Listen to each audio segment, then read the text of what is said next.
Breaking news చూస్తున్నాం. తెలంగాణ 10వ తరగతి పరీక్ష ఫలితాలు విడుదలయ్యాయి. ప్రభుత్వ సలహాదారు కె కేశవరావు ఫలితాలను విడుదల చేశారు. మొత్తం 95.1% విద్యార్థులు ఉత్తీర్ణత సాధించారు. ఈ ఏడాది 5,28,000కు పైగా విద్యార్థులు 10వ తరగతి పరీక్షలు రాశారు. బాలికలు 96.26% ఉత్తీర్ణత సాధించగా బాలురు 94.07% ఉత్తీర్ణత సాధించారు. 5,731 స్కూళ్లలో 100% ఉత్తీర్ణత నమోదవగా 6 పాఠశాలల్లో 0% ఉత్తీర్ణత నమోదైంది. పరీక్షల్లో ఉత్తీర్ణులైన విద్యార్థులకు ప్రభుత్వ సలహాదారు కెకే శుభాకాంక్షలు తెలిపారు. అలాగే పాస్ అవని స్టూడెంట్స్ క్షణికావేశంలో కఠిన నిర్ణయాలు తీసుకోవద్దని, సప్లిమెంటరీకి మరింత సన్నద్ధమై పరీక్షలు రాసి పాస్ అవ్వాలని కోరారు.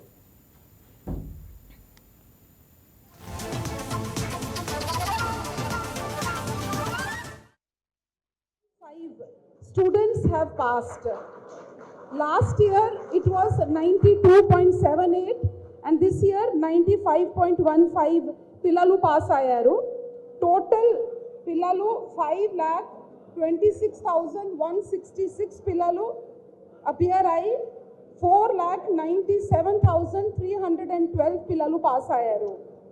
పోయిన సంవత్సరం లాగా ఈ సంవత్సరం మళ్ళీ girls are the best. 96.26 pass percentage among girls and 94.07 pass percentage among boys. Ide vidhanga there are more than 5,731 schools akkada note ki note శాతం పిల్లలు పాస్ అయ్యారు. దాంట్లో మాత్రమే ఒక 6 స్కూల్స్ ప్రైవేట్ స్కూల్స్ ఉన్నాయి, అక్కడ ఒక్క పిల్లవాడు కూడా పాస్ కాలేదు. Mulgu district recorded the highest pass percentage and Hyderabad district with 89.23 the lowest.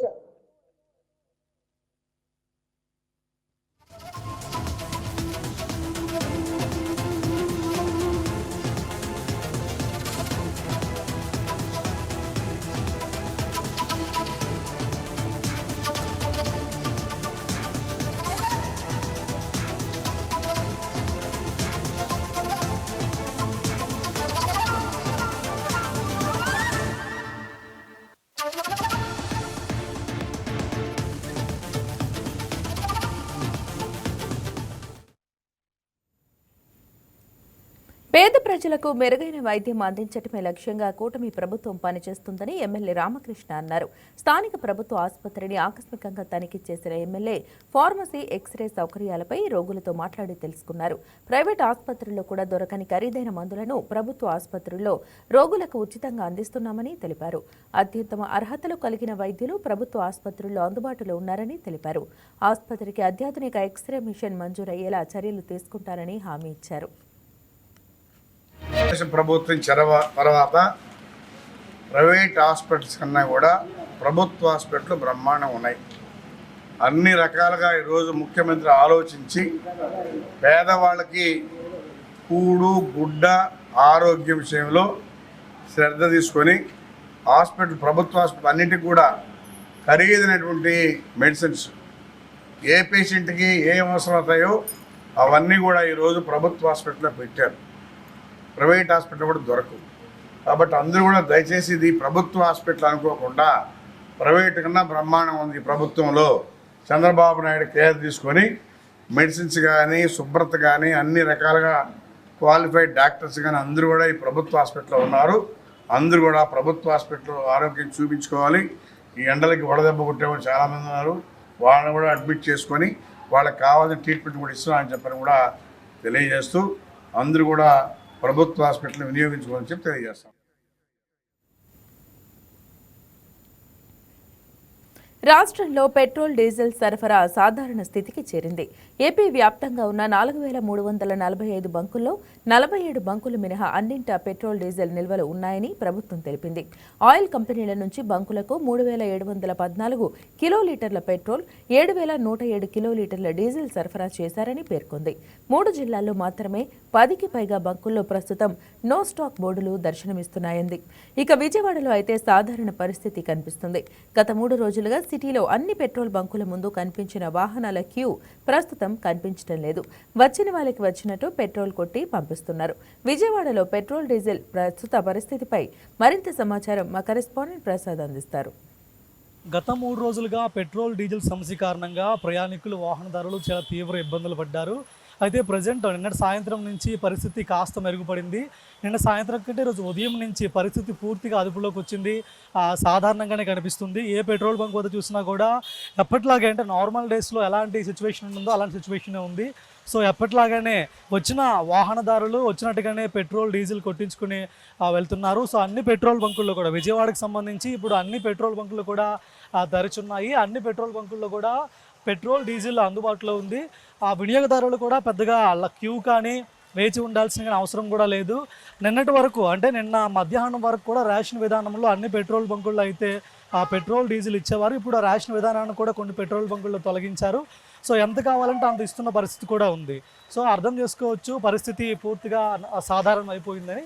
కాబట్టి ఇప్పటికైనా ప్రజలందరూ కూడా ఏమాత్రం భయపడకుండా ఆ రోజువారీతో ఎంతవరకు అయితే వినియోగిస్తారో పెట్రోల్ డీజిల్ అంత మాత్రం వినియోగించాలి. సో పానిక్ వాతావరణం వస్తుందని భయపడాల్సిన అవసరం కూడా లేదు. ఇక పూర్తిగా డీటెయిల్స్ మనం చూసుకుంటే రాష్ట్రంలో పెట్రోల్ డీజిల్ మెరుగుపడిన పరిస్థితులు కనిపిస్తున్నాయి. స్టాక్ పాయింట్ల వద్ద దాదాపు 10,400 కిలోలీటర్ల పెట్రోలు, అదేవిధంగా 17,805 కిలోలీటర్ల డీజిల్ బంకులకు నిన్నటి వరకు అయితే పంపించడం జరిగింది. గత 3 రోజులతో పోల్చితే పెట్రోల్ బంకుల వద్ద రద్దీ పూర్తిగా తగ్గినట్టు కనిపిస్తుంది. ఇప్పటికే రాష్ట్ర వ్యాప్తంగా కొన్ని చోట్ల పరిమితులుగా కొనసాగుతున్నాయి. ఎందుకంటే సిచ్యువేషన్ ఇంకా పూర్తి స్థాయిలో నార్మల్ అయ్యేంత వరకు కూడా అంటే ప్రభుత్వం చెప్పేంత వరకు ఈ రేషన్ విధానాన్ని కొనసాగించాలి, పరిమితులు కొనసాగించాలని కూడా ప్రభుత్వం చెప్తుంది. అయితే గ్రామీణ ప్రాంతాల్లో ఉన్న బంకులకు మాత్రం ఇప్పుడు కొంత జాప్యం కనిపిస్తుంది. సీఎం ఆదేశాలతో గత 2 రోజులుగా జిల్లా కలెక్టర్లు, ఎస్పీలు అందరూ కూడా పోలీసులు అందరూ కూడా క్షేత్రస్థాయిలో అటు డిపోలతో పాటు బంకుల వద్ద ఉండి పరిస్థితిని పర్యవేక్షిస్తున్నారు. ఆ రేషన్ విధానాన్ని కానీ లేదంటే మిగతా అన్నిటిని కూడా తీసుకుంటున్న పరిస్థితి. ఈ ప్రజెంట్ అయితే ఎలాంటి పానిక్ చెందాల్సిన అవసరం లేదు. ఎందుకంటే నిన్నటి వరకు ఈ పెట్రోల్ బంకులోనే దాదాపు కిలోమీటర్ల మేర డీజిల్ కోసం కార్లు, పెద్ద వాహనాలు లైన్లో ఉన్నాయి. బైకులు, పెట్రోల్ కోసం వచ్చే వాహనాలు కూడా దాదాపు అరగంట పైబడే వేచి ఉండాల్సిన పరిస్థితి. సో ఇప్పుడు ఈ బంకు వద్ద ఎలాంటి సిచ్యువేషన్ కూడా కనిపించడం లేదు. వచ్చిన వాళ్ళు వచ్చినట్టుగా పెట్రోల్ డీజిల్ పోయించుకొని వెళ్తున్న పరిస్థితి. సో ఎప్పటికప్పుడు ఇక్కడ ఆ పెట్రోల్ డీజిల్ కూడా వెహికల్ ద్వారా వీళ్ళు ఫిల్ చేసుకున్న పరిస్థితి. సో ప్రజలందరూ కూడా ఎప్పటికైనా పెట్రోల్ డీజిల్ కొరత ఉందని అపోహ వార్తలు నమ్మకుండా అంతా కూడా సాధారణమైంది. సో ఎవరికి కావాల్సిన పెట్రోల్ డీజిల్ వాళ్ళు తీసుకుని వెళ్లాల్సిందిగా ప్రభుత్వం తొందరపడి అవసరం లేకపోయినా ఎక్కువ మోతాదులో పెట్రోల్ డీజిల్ తీసుకోవద్దని కూడా ప్రభుత్వం సూచిస్తుంది. ఇది పెట్రోల్కి సంబంధించిన విజయవాడలో అప్డేట్. వీడియో జర్నలిస్ట్ సాయితో ప్రసాద్ ఆకుల, విజయవాడ నుంచి. జ్యోతిర్లింగ క్షేత్రం అష్టాదశ శక్తిపీఠాలలో ఒకటైన శ్రీశైల మహాక్షేత్రంలో అభివృద్ధి ఎక్కడ వేసిన గొంగళి అక్కడే అన్నచందంగా ఉంది. దేవస్థానం trust board chairman Pothakunta Ramesh Naidu అధ్యక్షతన జరిగిన సమావేశంలో పలు తీర్మానాలు చేశారు. కమిషనర్ ఆమోదం కోసం ట్రస్ట్ బోర్డు ఎదురు చూస్తోంది. దేవాదాయ శాఖ కమిషనర్ జాప్యంతో ఆలయ అభివృద్ధి జరగటం లేదనే విమర్శలు వ్యక్తమవుతున్నాయి. దీనిపై మరింత సమాచారం రాయలసీమ నుంచి మా రీజనల్ కరెస్పాండెంట్ శ్రీనివాస్ అందిస్తారు. దేవస్థానం trust board chairman Shri Pothukunta Ramesh Naidu అధ్యక్షతన ఇప్పటి వరకు 6 సమావేశాలు జరిగాయి. ఒక్కొక్క సమావేశంలో దాదాపుగా 30 నుంచి 60 అజెండాలను ఆ సమావేశంలో చర్చించి తీర్మానం చేసి వాటి ఆమోదంతో పాటు వాటిని ఆ పనులు చేపట్టేందుకు అనుమతించాల్సిందిగా ఇటు దేవాదాయ శాఖ కమిషనర్కు పంపడం జరుగుతుంది.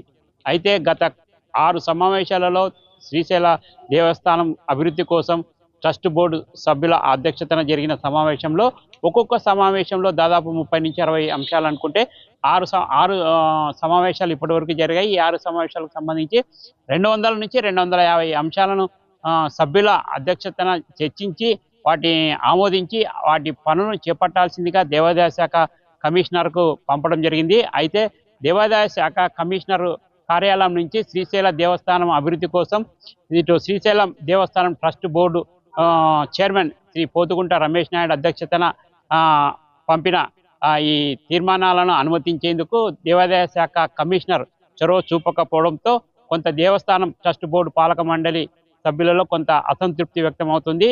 శ్రీశైల దేవస్థానం అభివృద్ధి కోసం ప్రధానంగా ఇటు రాష్ట్రంలో తిరుమల తర్వాత అంతటి ప్రాధాన్యత ఉన్నటువంటి దేవాలయం శ్రీశైల దేవస్థానం. శ్రీశైల దేవస్థానానికి లో ఇటు ఉత్తరాది రాష్ట్రాల నుంచి కూడా భక్తులు రాక పెరిగింది. గతంలో ప్రధానమంత్రి నరేంద్ర మోడీ శ్రీశైల క్షేత్రాన్ని దర్శించిన తర్వాత ఉత్తరాది రాష్ట్రాల నుంచి కూడా ఇటు భక్తులను రాక పెరగడంతో దేవస్థానంలో కొన్ని మౌలిక వసతులతో పాటు భక్తులకు కొన్ని అవసరమైనటువంటి అభివృద్ధి కార్యక్రమాలు చేపట్టాలని కూడా ఇటు శ్రీశైల దేవస్థానం trust board chairman Pothukunta Ramesh Naidu అధ్యక్షతన గత 6 సమావేశాలు జరిగాయి. ఈ 6 సమావేశాలలో 250కి పైగా అంశాలపై చర్చించి వాటిని అనుమతించాల్సిందిగా దేవాదాయ శాఖ కమిషనర్కు పంపిన వాటిలో కేవలం కొన్ని మినహా ఒక 20-30 అంశాలు 20-30 పనులకు మాత్రమే మినహా మిగిలిన మెజార్టీ తీర్మానాలకు సంబంధించి పనులు చేపట్టేందుకు మాత్రం దేవాదాయ శాఖ కమిషనర్ అనుమతించకపోవడంతో ఇటు పాలక వర్గంలో సభ్యులలో కొంత అసంతృప్తి వ్యక్తమవుతుంది.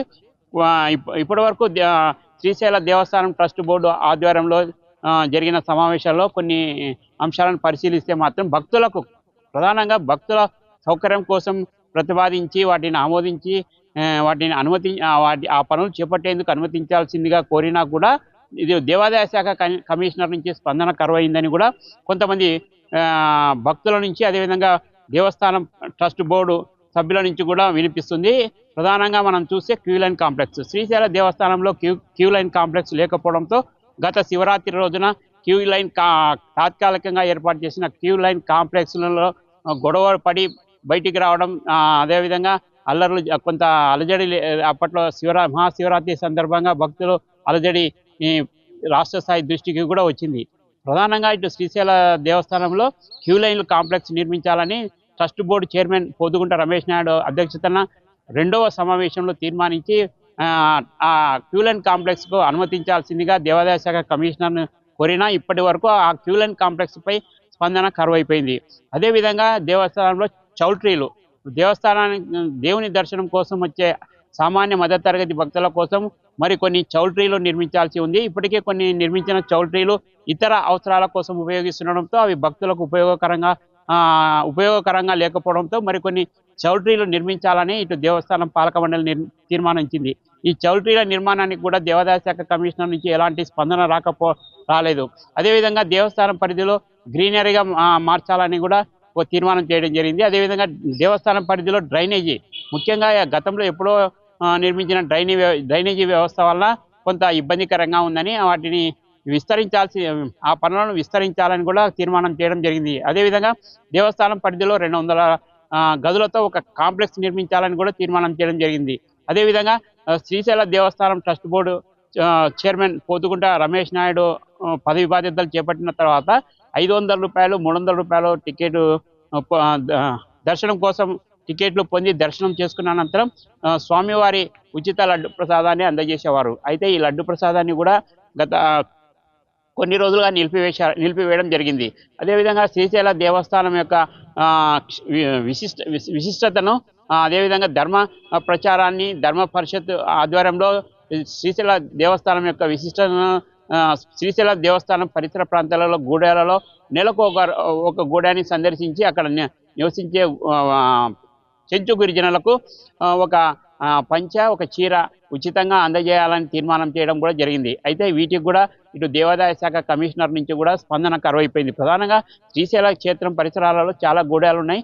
ఆ గూడాలలో ధర్మ పరిషత్ ఆధ్వర్యంలో ఇటు శ్రీశైలంకి వచ్చే భక్తులు ఉండి కానుకలలో వేసేటువంటి ఇటు చీరలు కానీ దోతులు కానీ వస్త్రాలు కానీ వీటిని తిరిగి నెలకు ఒక గూడాన్ని సందర్శించి అక్కడ నివసించే వారికి మహిళలకైతే ఒక చీర పురుషులకైతే ఒక పంచ అందజేయాలని కూడా ఇటు దేవస్థానం పాలక మండలి తీర్మానించింది. అయితే వీటికి కూడా ఇటు దేవాదాయ శాఖ కమిషనర్ నుంచి అనుమతి రాలేదు. అదేవిధంగా దేవస్థానం పరిధిలో ఒక విజిలెన్స్ కమిటీని విజిలెన్స్ అధికారిని నియమించాలని కూడా నిర్ణయించారు. ఆ సమావేశంలో చర్చించి ఆమోదించి కమిషనర్ కోసం ఆ ప్రతిపాదనలను మంజూరు చేయాలి, ఒక డిఎస్పీ స్థాయి అధికారిని నియమించేలాగా అనుమతించాలని కూడా కోరడం జరిగింది. అయితే ఇదే అంశంపై శ్రీశైల దేవస్థానం trust board chairman Pothukunta Ramesh Naidu రాష్ట్ర ముఖ్యమంత్రి నారా చంద్రబాబు నాయుడు కలిసి శ్రీశైల దేవస్థానంలో ఒక విజిలెన్స్ డిఎస్పీ స్థాయి అధికారిని నియమించాలని అలా నియమిస్తే కొన్ని విషయాలలో కంట్రోల్ చేయవచ్చునని తిరుమల తరహాలో విజిలెన్స్ అధికారుల నియామకం చేపడితే శ్రీశైల దేవస్థానంలో కొన్ని వ్యవస్థలు బాగుపడతాయని, తద్వారా దేవస్థానానికి కొంత ఆదాయం కూడా పెరుగుతుందని, ఆ దిశగా ఇటు తిరుమల తరహాలో విజిలెన్స్ విభాగాన్ని ఏర్పాటు చేయాలని సాక్షాత్తు Srisaila trust board chairman Pothugunta Ramesh Naidu ఇదే విషయాన్ని ఇటు రాష్ట్ర ముఖ్యమంత్రి నారా చంద్రబాబు నాయుడు దృష్టికి తీసుకెళ్లారు. చంద్రబాబు నాయుడు కూడా ఓకే అని చెప్పి దాన్ని అనుమతించాల్సిందిగా దేవాదాయ శాఖ కమిషనర్ కూడా ప్రతిపాదనలు పంపడం జరిగింది. అయితే దేవాదాయ శాఖ కమిషనర్ విజిలెన్స్ అధికారి నియామకంలో తీవ్ర జాప్యానికి గురి చేస్తున్నారని కూడా సమాచారం తెలుస్తుంది. ఇలా శ్రీశైల దేవస్థానం ట్రస్ట్ బోర్డు ఆధ్వర్యంలో ఇప్పటివరకు జరిగిన 6 సమావేశాలలో మెజార్టీ తీర్మానాలకు అనుమతి దేవాదాయ శాఖ కమిషనర్ ఆ పనులను చేపట్టేందుకు అనుమతించకపోవడంతో ఇటు ట్రస్ట్ బోర్డు సభ్యులు నిన్న జరిగిన సర్వసభ్య సమావేశంలో గతంలో ఏవైతే అంశాలను తీర్మానించి కమిషనర్ పంపామో అదే అంశాలను నిన్న సమావేశంలో చర్చించి వాటిని అనుమతించాల్సిందిగా మళ్ళా దేవాదాయ శాఖ కమిషనర్ కోరడం ఒక ప్రత్యేకత అని చెప్పవచ్చు. గతంలో చేసిన తీర్మానాలనే నిన్నటి సమావేశంలో చర్చించి వాటికి అనుమతించాలని కూడా మరోసారి దేవాదాయ శాఖ కమిషనర్ కోరడం జరిగింది. ఇలా చూస్తూ పోతే శ్రీశైల దేవస్థానం పాలక మండలి అధ్యక్షతన జరిగే సర్వసభ్య సమావేశంలో ఇటు బోర్డు సభ్యుల అధ్యక్షతన వివిధ అంశాలపై చర్చించి వాటిని ఆమోదించి వాటిని అనుమతించాల్సిందిగా దేవాదాయ శాఖ కమిషనర్ కోరిన స్పందన కరువైపోతుండడంతోనే ఇటు ట్రస్ట్ బోర్డు సభ్యులలో కొంత అసంతృప్తి, ఇటు భక్తులలో కూడా కొంత అసంతృప్తి వ్యక్తమవుతుంది. ప్రధానంగా సభ్యులు ఆమోదించిన అంశాలపై కమిషనర్ దృష్టి సారించి ఇటు శ్రీశైలానికి వచ్చే సామాన్య భక్తుల ప్రయోజనాలను దృష్టిలో ఉంచుకొని ట్రస్ట్ బోర్డు సభ్యుల ఆధ్వర్యంలో ఆమోదించిన పనులను ఇప్పటికైనా దేవాదాయ శాఖ కమిషనర్ అనుమతించాలని కూడా ఇటు భక్తుల నుంచి వినిపిస్తుంది. అదేవిధంగా దేవాదాయ శాఖ కమిషనర్ సాల మండపాన్ని నిర్మించాలనే ఒక ప్రతిపాదన కూడా తీసుకొచ్చారు. ఇప్పటికే ఈ ప్రతిపాదనను శ్రీశైలం ట్రస్ట్ బోర్డు చైర్మన్ అధ్యక్షతన 2 సార్లు రిజెక్ట్ చేయడం జరిగింది. ఈ సాల మండపం కట్టడం వలన ఇటు దాన్ని పర్యవేక్షించడం కష్టసాధ్యమవుతుందని, మరో 20 నుంచి 30 కోట్ల రూపాయల నిధులు వృధా అవుతాయని, దీనివల్ల శ్రీశైల దేవస్థానం పరిధిలో ఈ టాయిలెట్స్ నిర్మాణం చేపడితే ఇటు ఉత్సవాల సందర్భంగా వచ్చే భక్తులకు, ఇటు మహాశివరాత్రి కానీ ఉగాది సందర్భంగా వచ్చే భక్తులకు సౌకర్యకరంగా ఉంటుందని, వాటి స్థానంలో టాయిలెట్లు వివిధ ప్రదేశాలలో శ్రీశైలం దేవస్థానం పరిధిలో వివిధ ప్రాంతాలలో టాయిలెట్లు నిర్మించాలని కూడా ఇటు trust board chairman Pothugunta Ramesh Naidu భావిస్తున్నారు. ఏదేమైనప్పటికీ ఇటు శ్రీశైల దేవస్థానం ట్రస్ట్ బోర్డు సభ్యుల చైర్మన్ అధ్యక్షతన జరిగిన సభ్యులు ఆమోదించిన అభివృద్ధి పనులకు దేవాదాయ శాఖ కమిషనర్ ఇప్పటికైనా చొరవ చూపి వాటిని మంజూరు చేసేలాగా చొరవ చూపాలని కూడా పలువురు భక్తులు డిమాండ్ చేస్తున్నారు. ఇది ఇక్కడి తాజా పరిస్థితి. కెమెరా పర్సన్ అశోక్తో శ్రీనివాస్, వైకే టీవీ, శ్రీశైలం, నంద్యాల జిల్లా. ఓటు హక్కును అమ్ముకోవద్దంటూ కర్ణాటకకు చెందిన ఓ ఇంజనీర్ చేస్తున్న పోరాటం కర్నూలు చేసింది. ఓటును నోటు అమ్మే సంస్కృతికి అడ్డుకట్ట వేయాలనే ఉద్దేశంతో బాగల్కోట్ నుంచి తాను ఢిల్లీ వరకు పాదయాత్ర చేపట్టినట్లు ఇంజనీర్ నాగరాజ్ తెలిపారు. ఎన్నికల కమిషన్కు ఫిర్యాదు చేయటమే కాకుండా సుప్రీంకోర్టు వేదికగా న్యాయ పోరాటం చేస్తానని తెలిపారు. ఆయన వేస్తున్న అడుగులు ఇప్పుడు దేశవ్యాప్తంగా చర్చనీయాంశమవుతున్నాయి. ప్రజాస్వామ్య పరిరక్షణ కోసం నాగరాజు చేస్తున్న ఈ సాహసోపేత యాత్రకు సంబంధించి మరింత సమాచారం మా కరెస్పాండెంట్ మురళీకృష్ణ F2F ద్వారా అందిస్తారు. భారతదేశంలో ప్రతి ఒక్కరూ స్వేచ్ఛగా ఓటు హక్కును వినియోగించుకొని తమ నాయకుడిని ఎన్నుకునేందుకు కల్పించినటువంటి రాజ్యాంగ హక్కు ఉల్లంఘన జరిగింది. కర్ణాటకలో ఇటీవల జరిగినటువంటి బై ఎలక్షన్స్లో ఎలక్షన్ బూత్లో ముందే డబ్బులు పంచారు. దీనికి సంబంధించి ఎలక్షన్ కమిషన్కు ఫిర్యాదు చేసినా కూడా ఎలాంటి ఫలితం లేదు. కాబట్టి తాను కర్ణాటక రాష్ట్రం నుంచి పాదయాత్రగా ఢిల్లీకి వెళ్ళి ఢిల్లీ ఎలక్షన్ కమిషన్కు కంప్లైంట్ చేసి అక్కడ ఆందోళన చేపడతానని చెప్పి నాగరాజ్ కల్పురాన్ ఒక వ్యక్తి పాదయాత్రగా వెళ్తూ ఉన్నారు. ప్రస్తుతం మనం అతనితో ఉన్నాం. అతనితో అడిగి మరిన్ని విషయాలు తెలుసుకునే ప్రయత్నం చేద్దాం. बोलो भाई, आप कहाँ से है, क्या हुआ, किसी लिए आप पैदल जा रहा है? मैं नागराज कलकुटकर हूँ, कर्नाटक से। अभी मैं बेंगलुरु से दिल्ली जा रहा हूँ चुनाव ऑफिस में, इलेक्शन कमीशन ऑफ इंडिया पे। इसलिए जा रहा है कि कर्नाटक के एक एमएलए थे सीनियर, उनका देहांत हुआ था नवंबर 2025 में 4 तारीख को। और उसके बाद वो बागलकोट कॉन्स्टिट्यूंसी से बिलोंग का एमएलए थे और उसका देहांत होने के बाद अप्रैल 9 को बाई इलेक्शन हुआ था। मैं कर्नाटका राष्ट्र समिति पक्ष से पार्टी से मैं कंटेस्ट किया था इलेक्शन को। इलेक्शन दिन ही कांग्रेस पार्टी के कुछ नेता लोग अपने कैंडिडेट के वास्ते वोट मांगने के लिए वोटर को पैसा बांटा, 500 हजार ऐसे बांट के वोट मांगने का कोशिश किया। उसका वाइड वीडियो भी पूरा राज्य भर में वायरल हुआ, देश भर में। और खुद मैं कैंडिडेट हूँ।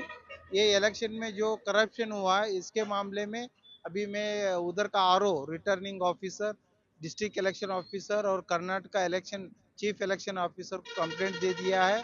उसका जांच करवाए और काउंटिंग जो है अभी मई 4 तारीख को है, उससे पहले ही पूरा इलेक्शन को बर्खास्त करके फिर से इलेक्शन करवाओ, क्योंकि चुनाव में जो करप्शन होता है तो वो सच साबित हो गए तो इलेक्शन को बर्खास्त करके फिर से इलेक्शन करने का पूरा पावर चुनाव आयोग को है।